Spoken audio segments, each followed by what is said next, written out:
And how tall am I compared to Jeremy Fowler here on SportsCenter?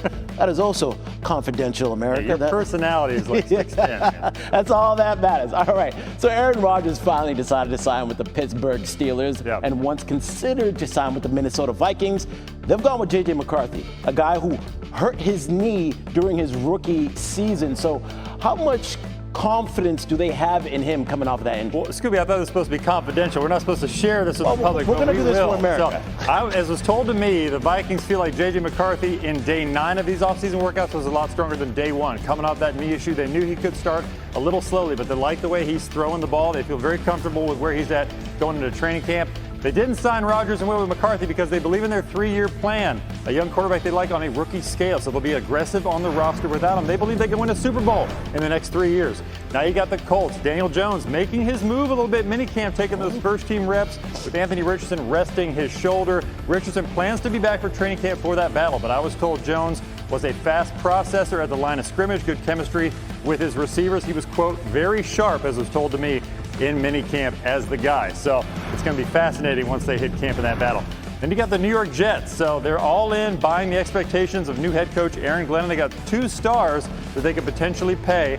Garrett Wilson, wide receiver, cornerback Sauce Gardner. I'm told they've had some preliminary talks, exchanged some numbers, had all that fun stuff as far as new deals. So they got 5 to 6 weeks to see if they can come to an agreement before training camp on those stars contracts. Speaking of contracts, Terry McLaurin. So this one's a little different because he skipped minicamp. He's been unhappy with his contract situation. I talked to somebody with the team who said, look, we want McLaurin to be a Commander for life. It's just been probably a little slower than everyone expected. These are hard deals to do. That receiver market is well above $30 million per year. He's a star receiver. So they got 5 or 6 weeks before camp to try to shake that out, and then we'll see what happens. Then you got the Browns. So this was fascinating because I was told Kevin Stefanski's plan for his 4 quarterbacks and OTAs and minicamp was to try to get a lot of different guys, different touches in different situations, and they all really answered the bell, including Sanders, who showed the ability to put the ball in some tight windows. He threw with aggressiveness, took some chances, so they like where he sits. Now Stefanski has to formulate a plan in training camp that's probably a little more crystallized, maybe has a little bit of a depth chart to it. They are not there yet, but Sanders has made an impression, there's no doubt. Really fun time of the year when it comes down to the NFL. And that, ladies and gentlemen, is Jeremy Fowler. I'm just as tall as him. Appreciate it, brother. Who was the storyline of the draft? What is your sense right now of Shedeur Sanders in Cleveland? Is the chatter real? And that's my question. And can you make Cleveland and Andrew Berry, the GM, and Kevin Stefanski, head coach, say, why not? You've heard a lot of reports from a lot of different people, like, man, Shedeur looks really good in this OTA or really good at that OTA, or he's commanding the offense.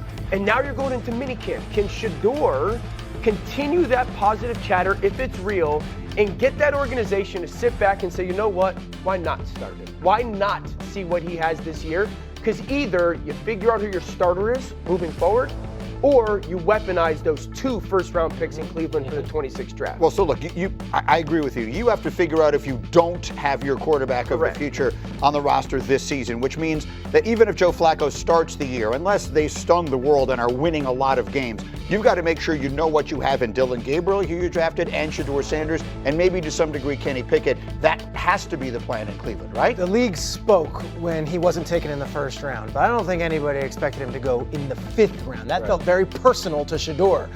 That said, I'm told that he came into minicamps, and I spoke to people this weekend, and was as good a young 3rd-day pick you can imagine in how he handled himself.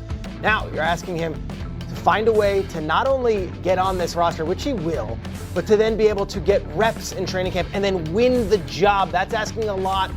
However, you're asking a quarterback room that doesn't have that. There is no Jared Goff or Matthew Stafford in there. It is wide open if you're thinking the best man can win.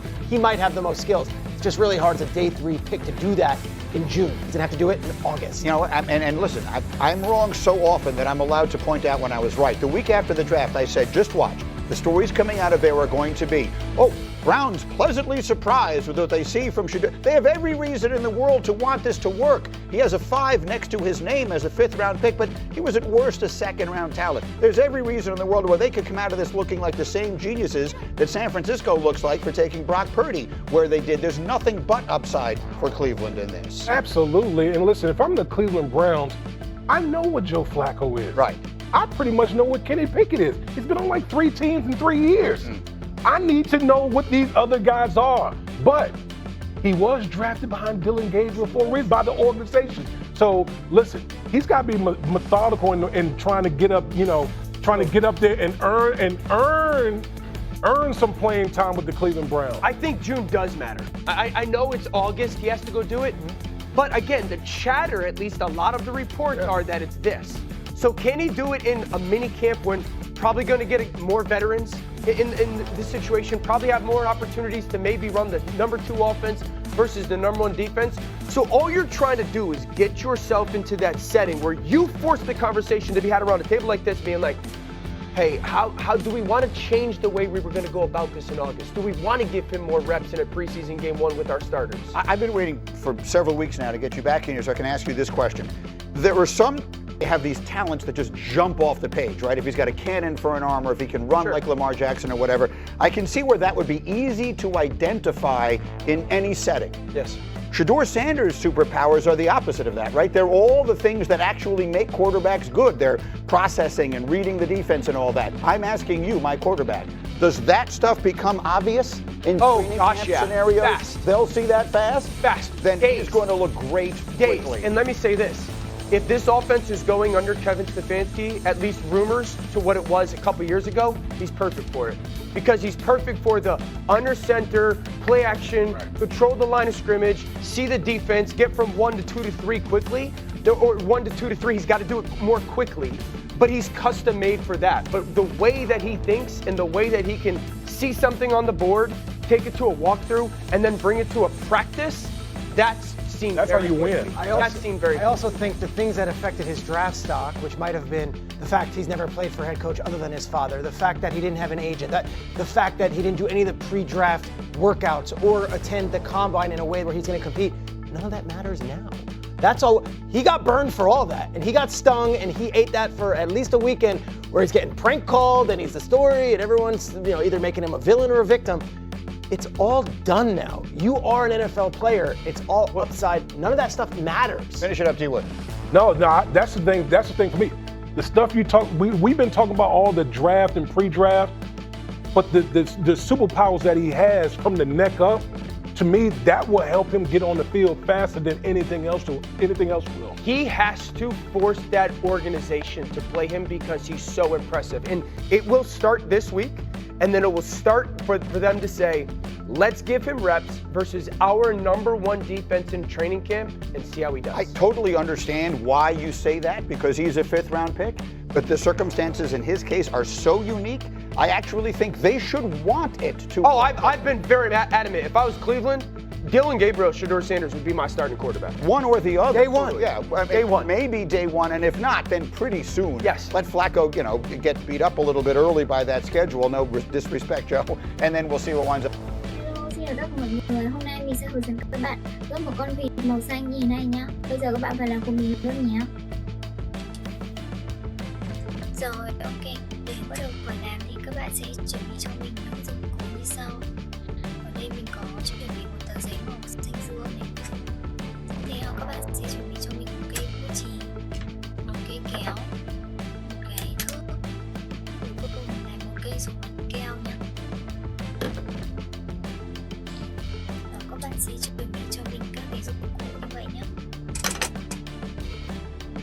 Bây giờ mình sẽ hướng dẫn các bạn vào làm.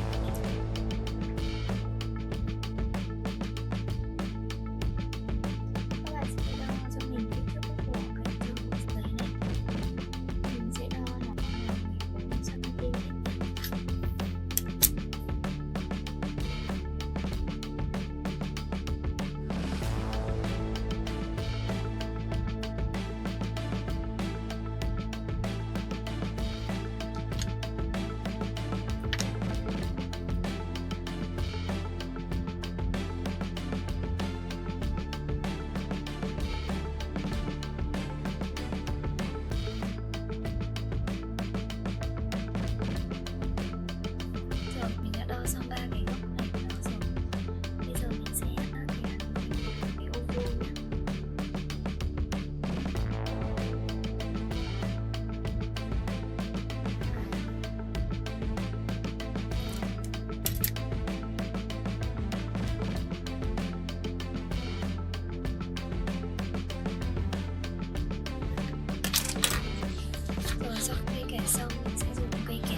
sau thì mình sẽ dở nó ra. Bây giờ các bạn sẽ gấp cả một cái góc này. Mình sẽ gấp vào phần giữa này nhé.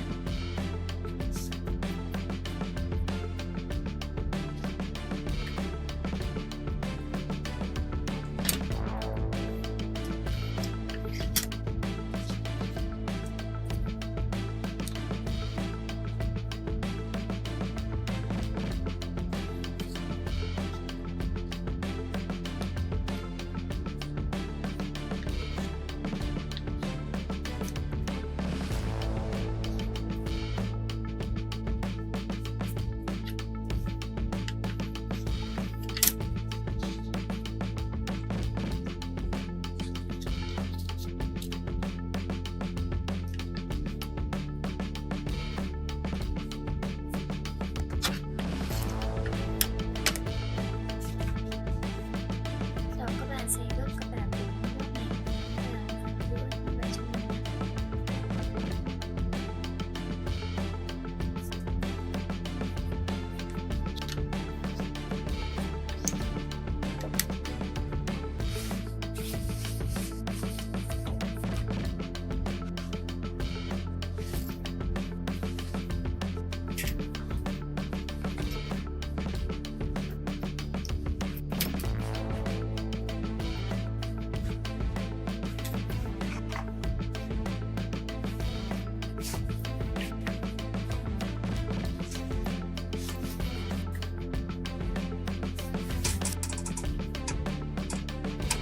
Rồi tiếp theo bây